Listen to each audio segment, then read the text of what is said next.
말씀은 예레미야가 3장 19절로 26절, 32절로 33절입니다. 이영애 권사님이 하나님 말씀 공독해 드립니다.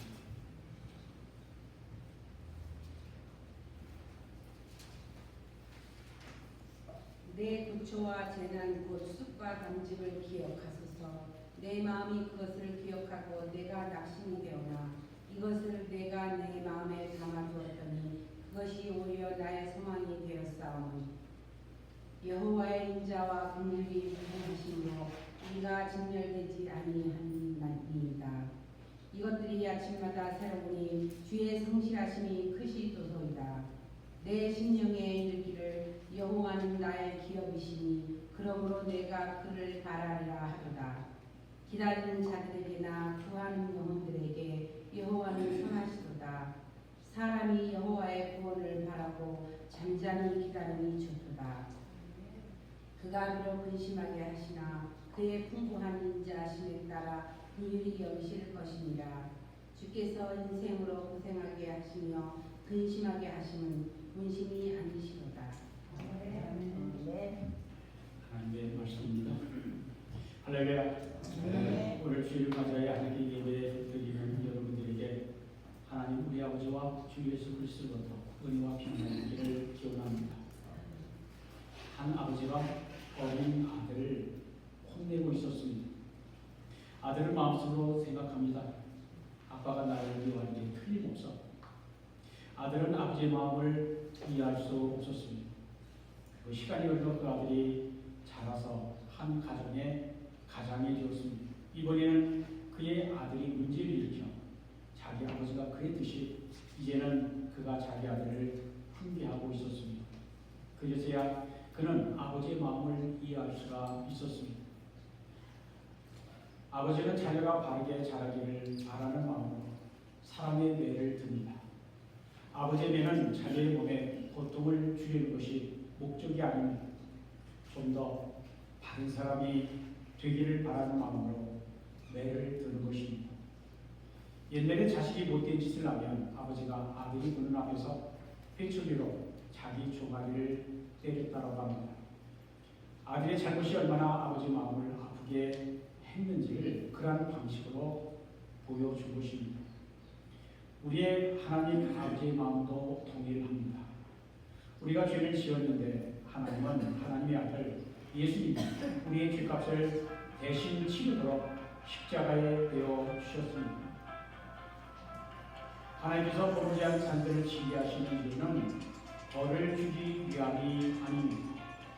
아버지 하나님께로 돌아오도록 하는 것이 징계의 목적입니다. 사람들은 그러한 하나님을 사랑과 긍휼이 없는 분으로 오해합니다.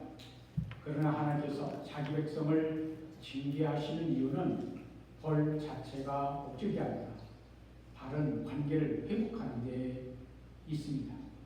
하나님의 징계를 통해 우리가 죄를 깨닫고 회개함으로 끊어졌던 하나님과의 관계가 다시 회복되기를 바라시는 것입니다. 매를 드는 아버지가 여전히 자녀를 사랑하듯이 죄를 심판하시는 하나님은 변함없이 우리에게 긍휼과 사랑을 베풀어 주십니다.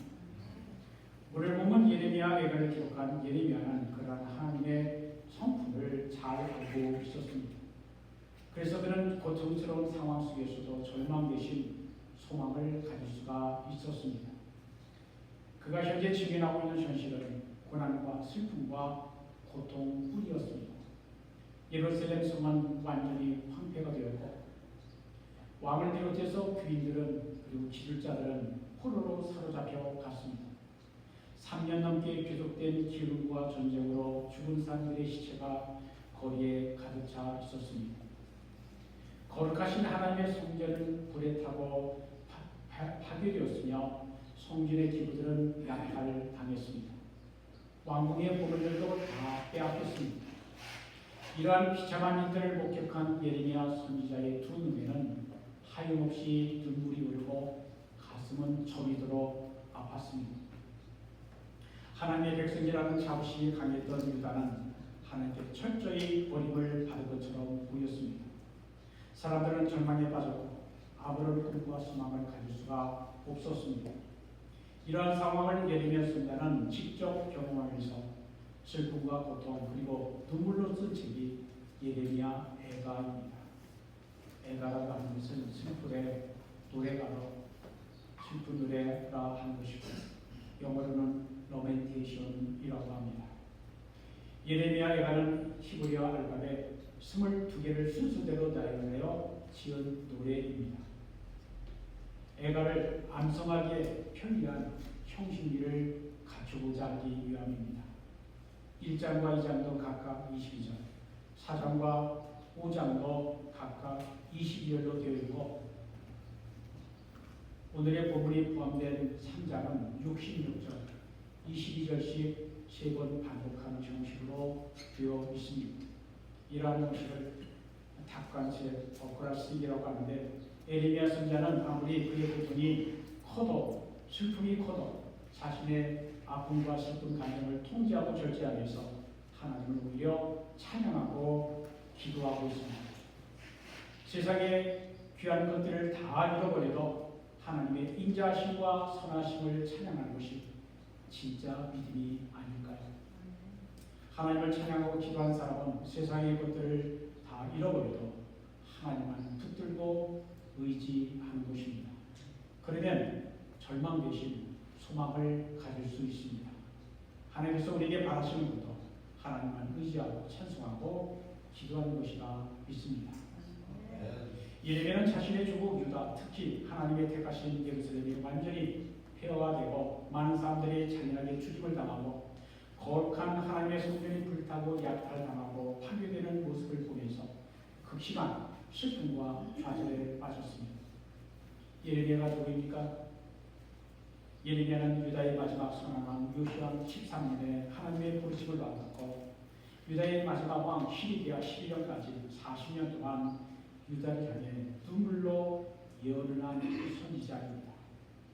하나님의 백성이 하나님을 떠나면 나라가 망할 것이라고 예언을 했지만 막상 하나님께로부터 받은 그 예언 그대로 성취된 것을 보면서 선지자의 마음은 말로 표현할 수 없는 슬픔과 괴로움이 있었습니다. 예레미야는 자신에게 질문합니다. 전능하신 하나님이 어떻게 하나님의 성전이 처참하게 파괴된 것을 보면서 가만히 침묵하시는가? 왜 이러한 비극이 하나님의 백성에게 일어나는가? 왜 하나님은 당신의 백성이 비참하게 죽임을 당하고 할 때에도 내버려 두시는가? 이러한 질문들이 선지자의 마음속에 계속 떠올라 슬프고 힘들었습니다. 예레미야 선지자는 이 모든 것이 유다의 불신앙, 불순종에 대한 하나님의 심판이라는 사실을 알고 있었습니다. 유다의 왕들과 백성들이 계속 불순종하면 불행한 일이 있을 거라고 직접 하나님께로부터 들었기 때문입니다. 그럼에도 불구하고 예레미야의 가슴은 너무나 아프고 슬펐습니다. 그리고 힘들고 괴로웠습니다. 선지자의 고통은 3장 처음부터 나타납니다. 예레미야가 3장 1절부터 3절까지 읽어드립니다. 여호와의 분노의 내로 말미암아 고난 당한 자는 나로다. 나를 이끌어 어둠 가운 안에서 걸어가게 하시고 빛 안에서 걸어가지 못하게 하셨습니다. 조일도록 손을 들어 자주자주 나를 치는도다. 유다의 멸망이 또 예루살렘의 멸망이 선지자 예레미야의 아픔으로 느끼고 고백한 것입니다.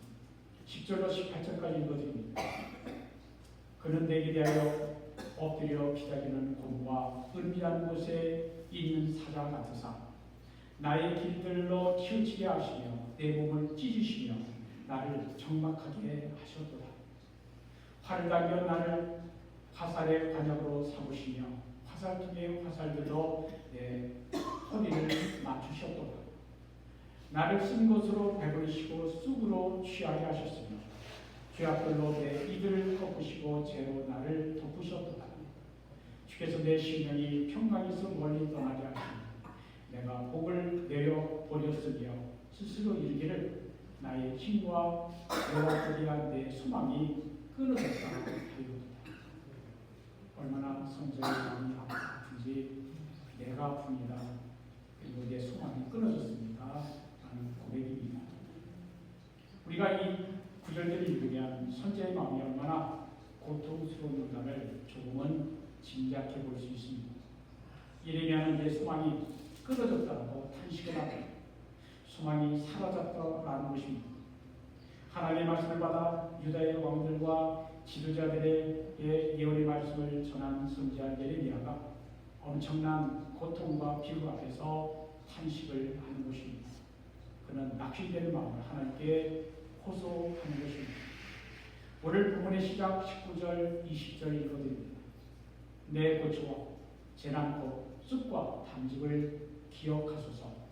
내 마음이 그것을 기억하고 내가 낙심이 되구나. 이레미야는 자기 주국과 백성들이 당한 쓰라린 고통을 결코 잊지 못하고 기억하고 있는 것입니다. 이레미야는 자기 주국 유다에게 일어난 일들이 너무나 생생하게 기억이 나서 잠시도 잊을 수가 없었습니다. 두 눈을 감아도 그 기억들이 떠나지 않았습니다. 그 모든 재난을 기억하니 낙심이 되었습니다.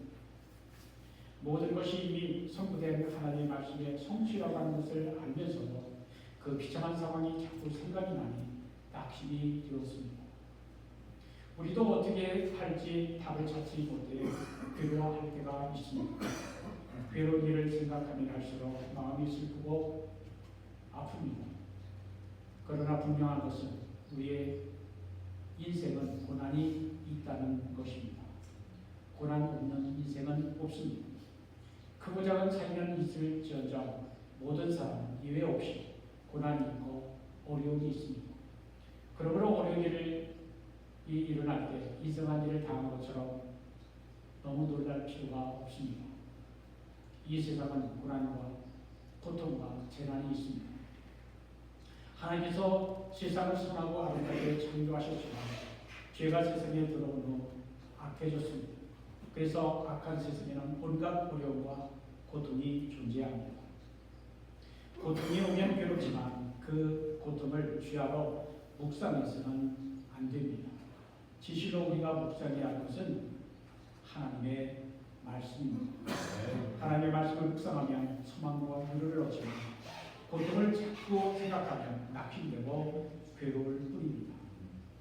전에 일어났던 안 좋은 일이 자꾸 마음을 괴롭힙니까? 그러면 기도하라는 신호로 받아들이시길 바랍니다. 아멘. 힘든 일이 있을 때 기도해야 합니다. 아멘. 그러나 사탄은 우리가 작은 틈만 보여도 자꾸 과거의 죄악들, 실패했던 일들, 해결되지 않은 인간관계, 불편한 사람들이 자꾸 생각나도록 만듭니다. 그런 것들이 자꾸 생각이 나게 만들고 우리의 마음을 낙심하고 절망하게 만드는 것입니다. 이것이 사탄의 전략입니다. 우리가 사탄의 전략에 속으면 안 됩니다. 우리가 주야로 묵상해야 할 것은 하나님의 말씀입니다. 그래서 말씀 묵상이 중요한 것입니다. 여러분의 마음속에 쓸데없는 것들이 떠오르면 즉시 기도하고 물리치시기 바랍니다. 하나님의 말씀을 묵상할 때 사탄의 악한 계획을 이길 수가 있습니다. 이처럼 낙심되는 상황에서도 예레미야가 소망을 갖게 됩니다. 예레미야는 어둡고 슬픈 현실을 바라보던 눈을 들어 하나님을 바라보았습니다. 그가 하나님과 하나님의 말씀을 깊이 묵상하자 그의 마음속에서 한 줄기 희망의 빛이 비춰왔습니다. 하나님은 죄를 용서하시고 은혜로우시고 자비로우신 하나님이심을 생각하게 되었습니다. 20절에 보면 예레미야가 고난을 생각하며 낙심된다라고 했습니다. 그러나 21절에는 뭐라고 고백을 합니까? 이것을 내가 내 마음에 담아두었더니 그것이 나의 소망이 되었다라고 했습니다. 어떻게 된 겁니까? 어떻게 갑자기 낙심이 소망으로 바뀌게 되었습니다. 그것은 선지자가 하나님의 인자와 긍휼이 무궁하심을 묵상했더니 낙심이 소망으로 바뀌었다 하는 것입니다. 우리가 예레미야 3장 22절 23절을 함께 읽겠습니다. 여호와의 인자와 긍휼이 무궁하심으로 우리가 진멸되지 아니함이니이다. 이것이 아침마다 새로우니 주의 성실하시니 크시고소이다. 이 구절이 우리에게 얼마나 힘이 되는지 모릅니다. 이 구절을 좀 더 쉬운 번역인 새번역 성경으로 읽어드립니다. 주님의 한결같은 사랑이 다음이 없고 그 긍휼이 끝이 없기 때문이다. 주님의 사랑과 긍휼이 아침마다 새롭고 주님의 신실이 큽니다. 22절에는 중요한 단어 두 개가 나옵니다. 하나는 인자이고 다른 하나는 긍휼입니다. 첫째 인자, 또 개혁성경에는 자비라고 번역된 이 말은 히브리어로 헤세드라고 하는 말입니다. 헤세드 많이 들어보셨을 것입니다. 헤세드는 죄로 말미암아 마땅히 벌을 받아야 될 사람에게 벌을 면지해 주는 하나님의 큰 사랑을 의미하는 말입니다. 아버지가 소중하게 여기는 도자기가 있었습니다. 어느 날 어린 아들이 집에서 놀다가 실수로 그 도자기를 깨뜨렸습니다. 아들은 평소에 아버지가 그 도자기를 얼마나 귀하게 여겨주셨는지를 알기 때문에 아버지에게 혼날 줄 알고 두려움에 떨고 있었습니다. 집에 돌아온 아버지가 깨진 도자기를 보았습니다. 아버지는 아들이 도자기를 깨뜨렸다는 사실을 알게 되었습니다. 아버지는 아들을 불렀습니다. 평소에 엄한 아버지에게 이제는 나는 죽었구나 라고 생각했습니다. 그런데 아버지는 아들을 꼭 안아주며 말했습니다. 너 어디 다친 데 오니? 아주 비싼 도자기이기에 다른 사람이 깨뜨렸으면 그 값을 물어내야 했을 것입니다. 그러나 아들은 당연히 받아야 할 벌을 받지 않고 용서해 주었습니다. 이것이 하나님의 크신 사랑, 헤세드입니다. 우리는 하나님의 헤세드, 인자 또는 자비를 받은 자들입니다. 우리가 지은 죄로 말미암아 마땅히 벌을 받아야 하지만 헤세드, 인자와 자비의 하나님께서 벌을 면제해 주셨습니다. 엄밀하게 말하면 우리가 지은 죄로 말미암아 하나님의 심판과 징벌을 받는 것은 당연한 일입니다. 그러나 하나님의 인자와 자비로 말미암아 우리가 죽지 않고 살아 있는 것입니다. 우리는 끝없이 죄를 짓고 죄 가운데 살지만 오늘도 하나님은 우리의 많은 죄들을 하나님의 헤세드 사랑으로 용서해 주십니다. 둘째 22절에 나오는 중요한 단어는 긍휼입니다. 긍휼은 히브리어로 레켄입니다. 레켄, 긍휼은 불쌍히 여기는 마음, 영어로 compassion입니다. 하나님은 죄인을 불쌍히 여기십니다. 하나님의 죄인들이 심판받아 죽는 것을 기뻐하지 않으시고 죄를 회개하고 돌아오기를 원하십니다. 예레미야 에스겔 18장 23절에 이렇게 말씀합니다. 주 여호와의 말씀이니라. 내가 어찌 악인이 죽는 것을 주민들을 기뻐하랴. 그가 돌이켜 그 길에서 떠나 사는 것을 어찌 기뻐하지 아니하겠느냐 하셨습니다. 긍휼이란 부모가 품 안에 있는 아기를 사랑하듯이 사랑하는 마음입니다. 아이가 다른 사람들에게 수많은 아기들 중 하나이지만 그 아이의 엄마 아빠는 자신의 목숨을 다해 다 주고서라도 지켜주고 싶은 사랑스러운 존재입니다. 이것이 레켄, 긍휼히 여기는 마음입니다. 우리 하나님은 긍휼의 하나님이십니다. 하나님은 우리가 죄로 말미암아 죽은 것을 바라보고만 계실 수 없었습니다. 그래서 하나님은 독생자 예수 그리스도를 이 땅에 보내셨습니다. 그리고 십자가에서 우리를 위해 우리 대신 죽게 하셨습니다. 성경에서 우리는 예수 그리스도가 하나님이신 것을 깨닫습니다. 요한복음 10장 30절에서 예수님이 이렇게 말씀하셨습니다. 나와 아버지는 하나이니라. 부모가 사랑하는 자녀를 위해 자기 목숨을 내어주듯이 하나님은 죄인을 사랑하사 자기의 생명을 십자가에 내어놓으셨습니다. 하나님의 긍휼, 불쌍히 여기신 레켄이 우리를 살리시는 것입니다. 오늘 본문은 이렇게 기록하고 있습니다. 22절, 23절 여호와의 인자 헤세드, 여호와의 긍휼 레켄이 무궁하시며 우리가 진멸되지 아니함이니 이것이 아침마다 새로우니 주의 성실하심이 크도소이다. 여러분 이 구절 꼭 기억하시기를 바랍니다. 매일 아침 하루를 시작하는 그 아침에 이 말씀을 우리의 입으로 선포하고 우리의 귀에 들리게 하면 큰 도움이 될 것입니다. 하나님의 사랑과 긍휼이 무한으로 우리가 죽지 않습니다. 하나님의 사랑과 긍휼이 아침마다 새로우니 하나님의 성실하심이 큽니다. 이러한 확신이 우리를 날마다 새롭게 합니다. 현재 예레미야 선지자의 상황이 변했습니까? 변한 것 없습니다. 여전히 어렵고 답답한 상황입니다. 그런데 어떻게 예레미야가 낙심이나 절망 대신 소망이 있다라고 고백하였습니까? 그것은 너무나 비참한 사건을 생각하니 낙심이 되었는데 하나님의 말씀을 자신의 마음에 담아두었더니 다시 말하면 하나님의 사랑과 긍휼, 헤세드와 베낌을 곰곰이 묵상했더니 소망을 얻게 되었다라는 것입니다. 예루살렘의 멸망과 하나님의 성전 파괴와 많은 사람들이 일어난 비참한 일들을 생각하면 낙심할 수밖에 없었습니다. 그러나 예레미야는 현재 상황에는 무슨 뜻이 있는가를 물으며 하나님께서 하신 일에는 분명 선한 뜻이 있을 거라고 생각했습니다.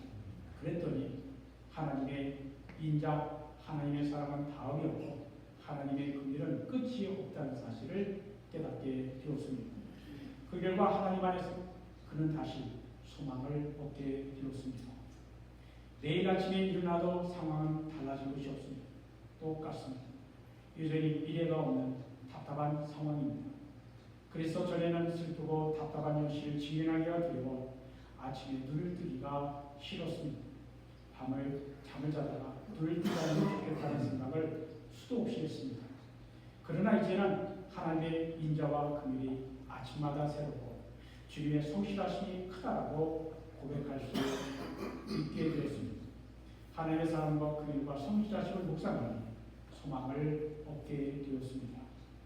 예레미야는 확신 가운데 믿음의 선을 남고 24절로 26절입니다. 내 심령이 이르기를 여호와는 나의 기업이시니 그러므로 내가 그를 바라리라 하도다. 기다리는 자들에게나 구하는 영혼들에게 여호와는 선하시도다. 사람이 여호와의 구원을 바라고 잠잠히 기다림이 좋도다 하고 현자는 말합니다. 쉽게 말하면 이런 뜻이 됩니다. 주님은 내가 가진 모든 것이기에 주님께 나의 소망을 두고 그분을 기다릴 것입니다. 주님은 주님 안에서 소망을 가지고 기다리며 참는 사람에게 복을 내려 주십니다. 주님께서 구원하여 주시기를 참고 기다리는 것이 좋습니다. 예레미야는 비참한 현실 속에서 하나님의 사랑과 긍휼을 깨닫고 소망을 가지게 되었습니다. 그래서 예레미야 선지자는 32절, 33절에서 이렇게 고백합니다. 세 번역으로 읽어드립니다. 주님께서 우리를 근심하게 하시고 그 크신 사랑으로 우리를 불쌍히 여기십니다. 우리를 괴롭게 하거나 근심하게 하는 것은 그분의 본심이 아닙니다. 예레미야의 마음에 어떤 변화가 일어났습니까? 어떻게 이런 일이 일어났습니까? 21절 다시 보십시오. 이것을 내가 내 마음에 담아두었더니 예레미야가 하나님의 헤세드와 베kem, 하나님의 사랑과 긍휼을 마음속으로 깊이 묵상한 것입니다. 선지자는 마음속으로 깊이 묵상하며 생각했습니다. 비참한 일과 아픔을 생각한 것이 아니라 그 일이 일어난 일이 즉 하나님의 뜻을 생각했습니다. 비참한 상황을 믿음의 눈으로 재해석한 것입니다. 우리는 어려운 현실 때문에 괴로워하고 낙심할 것이 아니라 믿음의 눈으로 현실을 재해석하는 것이 필요합니다. 현재의 고난을 나의 눈으로 보는 것이 아니라 위에서 내려다보시는 하나님의 눈으로 다시 보아야 합니다. 다시 말하면 우리의 상황을 하나님의 시각으로 해석하는 것이 필요합니다. 우리의 고난을 하나님의 훈련의 과정으로 나의 유익을 위해서 하나님이 허락해 주신 것으로 받아들이는 것입니다. 로마서 5장 3절과 4절에 이렇게 말씀합니다.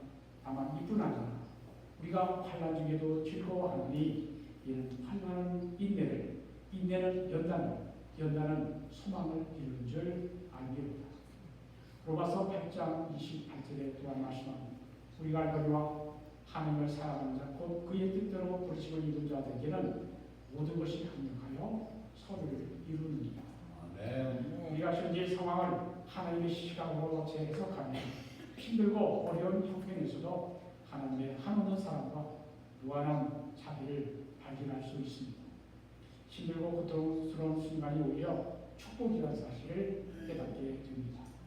힘든 일 때문에 오히려 소망이 있음을 깨닫고 소망을 주신 하나님을 찬송하고 기도하게 되는 것입니다. 우리가 당하는 고난 때문에 낙심이 될 때 하나님의 말씀을 묵상하면 소망을 얻을 수 있습니다. 아무리 세상에서 힘들고 답답한 일을 당해도 그 상황을 초월하여 지금도 일하고 계시는 하나님의 인자와 긍휼을 발견할 수 있는 사람이 바로 믿음의 사람입니다. 고통스러운 현실 속에서도 아침마다 새로운 하나님의 인자와 긍휼 그리고 하나님의 성실하심을 찬양하며 그 안에서 소망을 가진 사람이 믿음의 사람입니다. 그러한 믿음의 사람이 되기를 바랍니다.